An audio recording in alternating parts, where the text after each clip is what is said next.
Hey there, welcome to this edition of Friday Sews. My name is Celeste and welcome to my sewing room.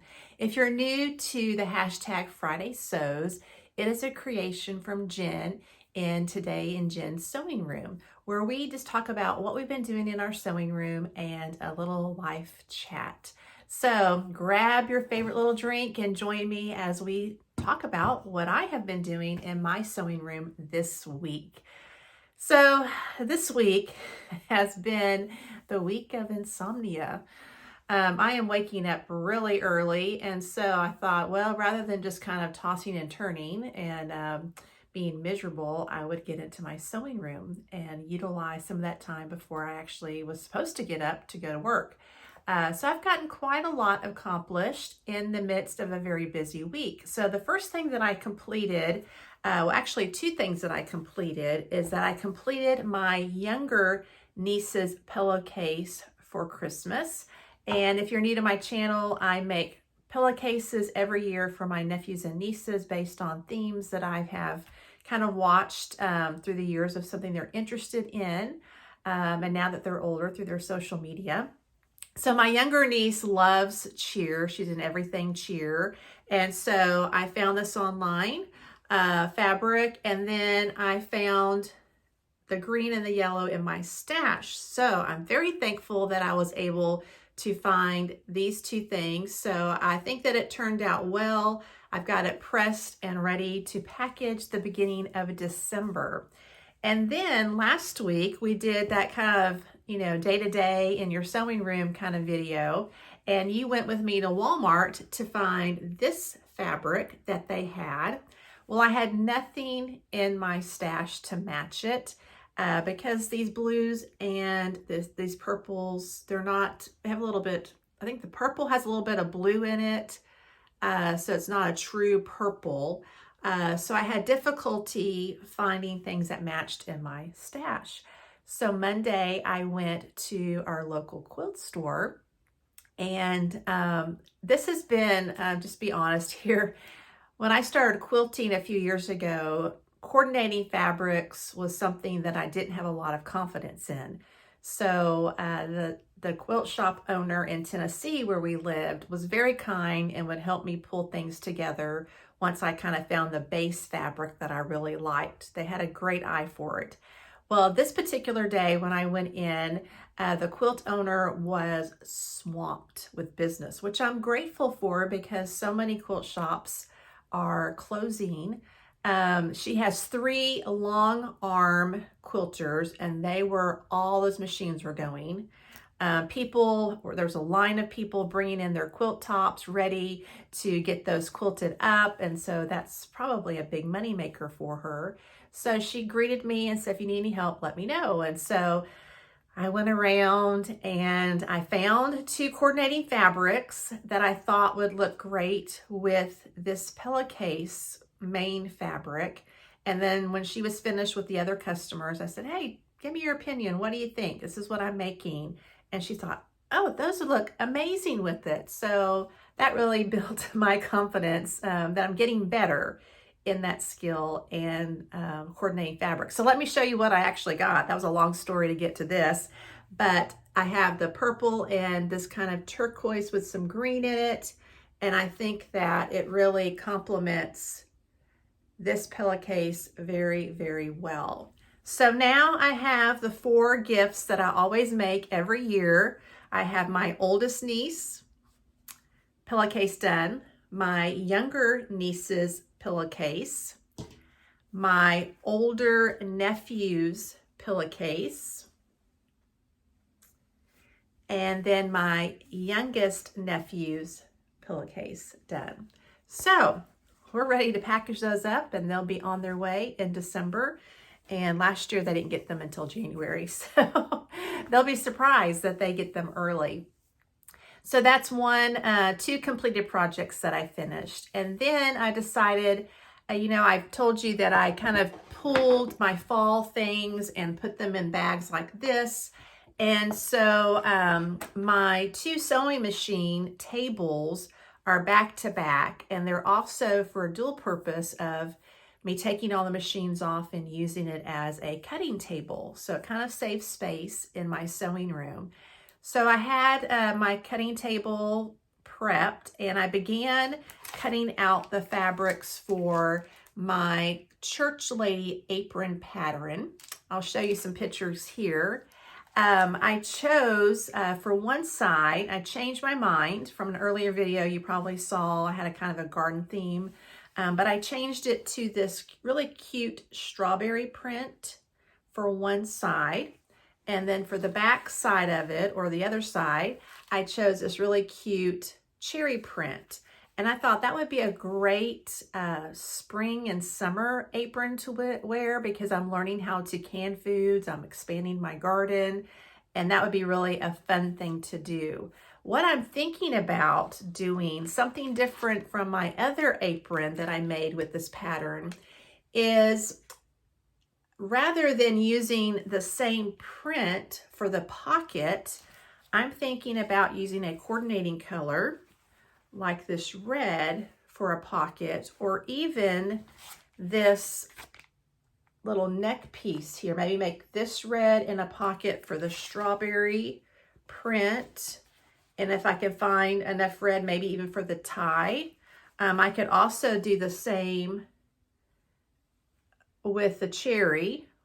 It may be a little dark for the cherry side, but doing something fun like that I think would be kind of neat. So I went ahead and cut it all out as if I was doing the entire pattern with this print or the other print on either side. That way, if I change my mind, I won't have to relay everything out on my cutting table. So got all of this starched. The fabric was starched, ironed, and cut out. So I have that ready to make. I have not cut out the red for alternate pockets until I kind of make that final decision. So what do you think? Do you think that would look good with the red pocket, red neck piece? I would love your opinions. Comment below and let me know what you think about that. And then I thought, well, while I have my cutting table out, I might as well go ahead and cut the next project that I have in one of those bags. And I shared with you that I want to redo the new look, and it is 6529 View C. I made this a few years ago and absolutely love, love, love this. And you can see how it is all the same size. Here's a line drawings there. So there's no longer back like in this one. It's all kind of the same. And now that I have my dress form, I want to make sure that I really get my measurements correct, because I was just kind of doing, you know, the large pattern on this. So now that I can be more fitted because I have that dress form, I think I'm going to try to retake my measurements. I'm gonna do that. Retake my measurements and then see where I am in the pattern and try to draw out if I need to make one spot, like maybe in the bust area a little bigger, and then maybe as it goes down to the waist a little smaller or what have you, trying to get that a little bit more fitted than my first attempt at this, which was supposed to be a muslin, but ended up being something that I wear all the time and get quite a few compliments. And then also making sure that sleeve length is correct, because it was really too long the last time that I made it. But I think having the dress form and the shoulders right there is going to really help me measure more accurately for my length that I like my sleeves to be. So I've already laid this out. I'm using kind of a gray kind of jersey that I didn't have to buy. It's from my mother's stash.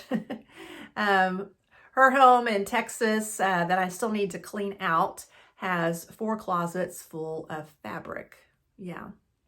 So, and I've donated quite a bit every time that I've gone there to care for her. So this is from her stash, so I'm not having to purchase anything from that. And so I'm looking forward to getting that laid out. One of my Insomnia mornings, I went and repressed my pattern from the sleeve. And so now I'll be laying that out on my cutting table and getting that done, since I have already decided which fabric I wanted. So all in all, I feel that I have accomplished quite a bit in my sewing room. This has been a crazy week. Switching over to, let's talk a little chat here. Let me get a sip for this one, water. But this week has been insanely crazy. I am a children's director, minister, whatever your church may call it, and have been so for many decades. But we are getting ready for our huge trunk or treat that we are having. We're going to do it on a Sunday afternoon, opposed to actually doing it on Halloween night. And so this is a huge event. Last year, we had thousands and thousands of people show up. And so it was a good community outreach. Many families said, thank you for having something fun, lighthearted, non-scary, because many parents don't take their children out door to door anymore because people have gotten really crazy and scary.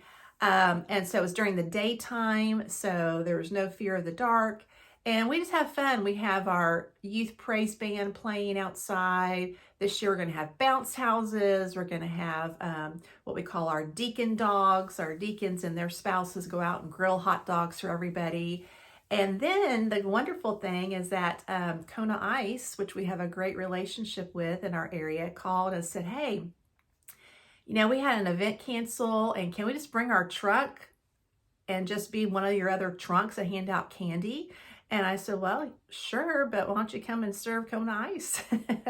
So we're going to have bounce houses. We'll have our Kona Ice. We're going to have some live baby goats and pigs for the kids to be able to pet, and it's just going to be a great time. So we have a lot of people from our church who have volunteered.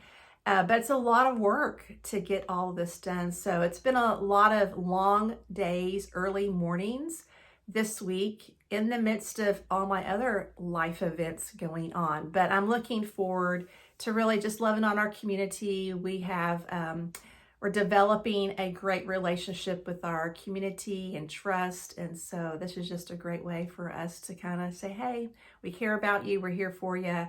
And, let's have some fun together in a safe place. So that has been my week. We have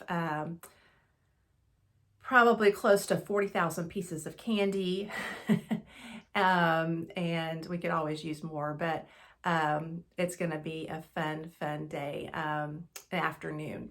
And so our church people some of them are decorating their trunks quite elaborately, and they've been sending me their pictures in process, and I just really appreciate how much they have gone the extra mile, because if I would have been a trunk, I probably just would have slapped a poster. But they are going all out, and it's just so much fun to see their inner child come out and get ready for this trunk or treat. So that has been what my focus has been all week long. And so next week I'm looking forward to hopefully getting a few extra hours off since I've worked way too much this week, but we'll see how that goes. We have another busy week next week too. 'Tis the season in church life. So that I hope that you are doing well. I hope that you have been accomplishing quite a bit in your sewing room. You can follow me on Instagram, and it kind of gives you, I kind of post my Insomnia mornings on what I'm doing if you want to follow along there, and post some other things that sometimes don't make it to my Friday Sews video. So you can kind of catch that in real time. But I hope that you are doing well. Thank you so much for spending your time with me. I really appreciate it. I look forward to kind of hanging out with you guys each and every week.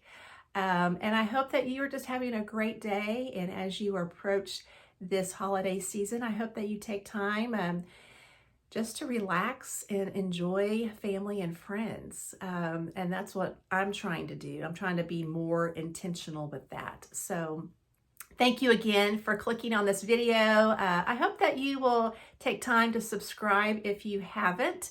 I want to welcome all of my new subscribers. Thank you so much. And click that notification bell so that you are notified when I upload my next video.